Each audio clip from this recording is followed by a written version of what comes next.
महीना पहले राजस्थान के गांव में एक मूक बधिर बच्ची का, जो ना बोल सकती है ना सुन सकती है, उसका बलात्कार होता है और वो अस्पताल में भर्ती की जाती है। ओवर द टॉप स्मृति जी, आपको हैरानी होगी, उस बच्ची के माँ बाप ने यहाँ प्रोटेस्ट करना शुरू किया कि भाई हमें न्याय चाहिए, आरोपी को पकड़ो। तो उनके माँ बाप को पुलिस ने पकड़ लिया कि आप प्रोटेस्ट कर रहे हैं, आप आवाज़ उठा रहे हैं, और आज तक वो जेल में है।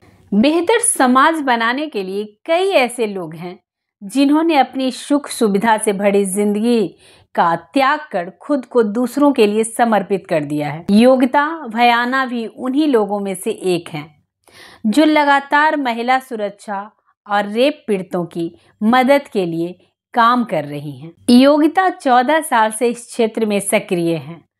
आम लड़कियों की तरह योगिता भी अच्छी जिंदगी जीना चाहती थी, लेकिन एक घटना ने उन्हें सोचने पर मजबूर कर दिया। इस घटना के बाद वह दूसरों की सेवा करने के लिए जीवन समर्पित कर दिया है। साल 2012 में निर्भया कांड का नेतृत्व योगिता भयाना ने किया था। इसके बाद से वह महिलाओं की सुरक्षा के लिए लोगों को जागरूक करने का काम कर रही हैं। योगिता भयाना के अनुसार सामाजिक कार्यों में उनकी भागीदारी काफ़ी पहले से थी। जब वह कक्षा 9 और 10th में थी, तब वह अपने घर के बाहर एक पेड़ के नीचे बच्चों को पढ़ाया करती थी। साथ ही वरिष्ठ नागरिकों के लिए फंड भी जुटाया करती थी। इस तरह वह आगे भी लोगों के लिए काम करती रही। योगिता भयाना भारत में एक प्रसिद्ध बलात्कारी विरोधी कार्यकर्ता हैं, जो people against rape in India की प्रमुख हैं, जो एक ऐसा संगठन है जो बलात्कार पीड़ितों का समर्थन करना जानता है, उनके हमलावरों को न्याय दिलाने में उनकी मदद करना चाहता है। उन्होंने दिल्ली में 200 बेघर आश्रय की स्थापना की और उनका संचालन भी किया, और यौन हिंसा विरोधी प्रयासों की शुरुआत करते हुए बलात्कार पीड़ितों को समर्थन दिलाया। उन्होंने नारी के 2 दिन अभियान शुरू किया, जिसका उद्देश्य महिलाओं के मुद्दों पर संसद का एक विशेष सत्र आयोजित करना है। वो कहती हैं, जब देश के किसी कोने में 4 साल 6 साल की बच्ची के साथ रेप की घटना को सुनती हूँ तो दिल बैठ जाता है। कई रात सो नहीं पाती हूँ। ज़्यादातर पीड़िताएं गरीब परिवार से होती हैं। उनके माता पिता जब मदद की गुहार लेकर हमारे पास आते हैं तो उनके आंसू में हमारे भी आंसू मिल जाते हैं। योगिता भयाना दिल्ली की रहने वाली, ऐसी झंझोर देने वाले दर्जनों कहानी उनके पास आते हैं। वो बताती हैं कि मैंने 2012 में दिल्ली के निर्भया गैंग रेप के खिलाफ हुए प्रोटेस्ट को लीड किया था। निर्भया के दरिंदों को फांसी के फंदे तक पहुंचाने के लिए लंबी लड़ाई लड़ी थी। 12 साल पहले एयर होस्टेस की नौकरी छोड़ी, तब से वे रेप पीड़िताओं को न्याय दिलाने के लिए संघर्ष कर रही हैं। देश में कहीं भी कोई भी रेप पीड़ित मदद की गुहार लगाता है तो वह अपनी संस्था के द्वारा और कानूनी आर्थिक सहायता करते हुए वह हर तरह से उसकी लड़ाई में उसके साथ देती हैं और वह उस लड़ाई का हिस्सा बनती हैं। लेकिन ये सब करने के लिए जब उन्होंने शुरुआत की तो ये इतना आसान नहीं था। बचपन से सामाजिक कामों में मन तो लगता था, लेकिन घर वाले इन चीज़ों के खिलाफ थे। हर कोई चाहता है कि मेरा बच्चा अपने तरीके से एक अच्छी जॉब करे, सेटल हो जाए और अपने लिए सोचे। दूसरों के लिए तो सोचने वाला आजकल है ही नहीं। उसमें ऐसी कोई अगर लेडीज़ है तो उनके माँ बाप तो और भी नहीं रेडी होते हैं कि मेरा बच्चा अपने लिए ना सोचकर समाज के लिए सोचे।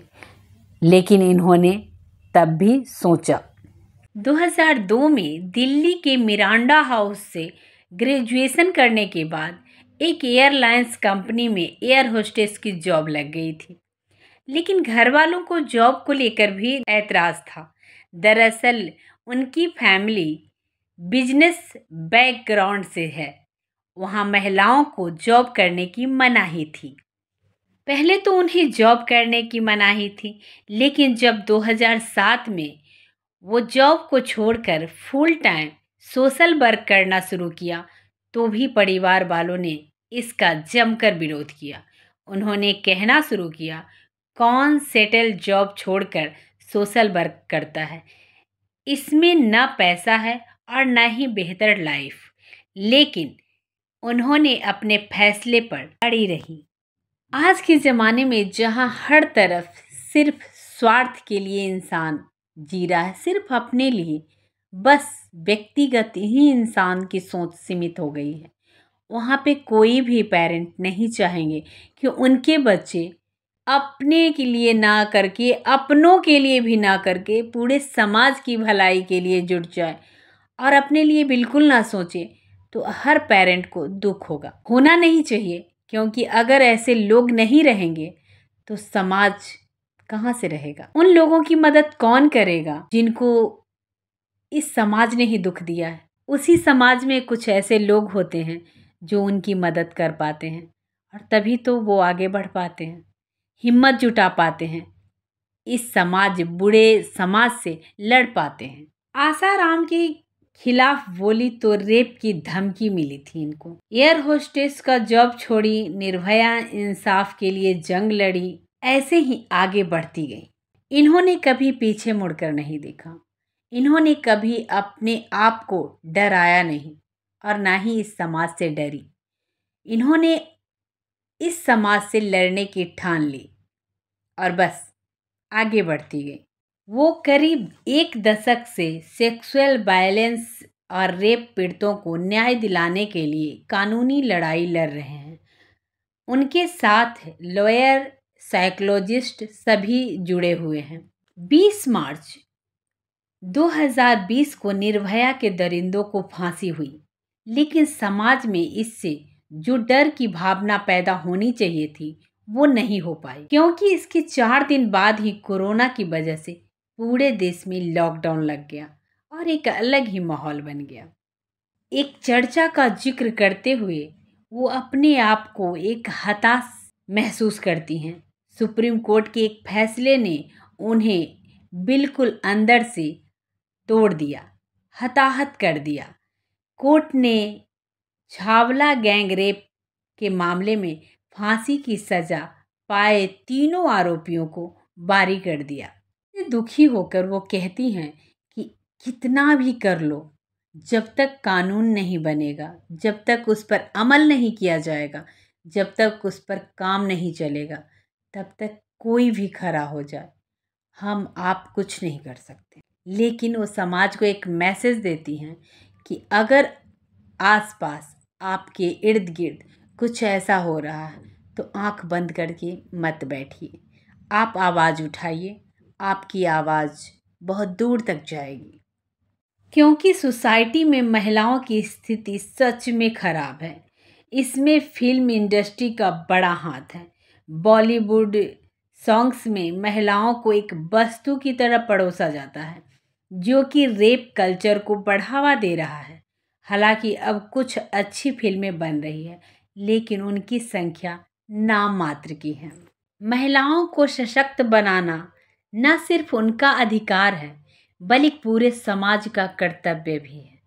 और जब तक महिलाएं सशक्त नहीं होंगी, तब तक समाज में ऐसे ही उनके साथ बुरा व्यवहार होता रहेगा।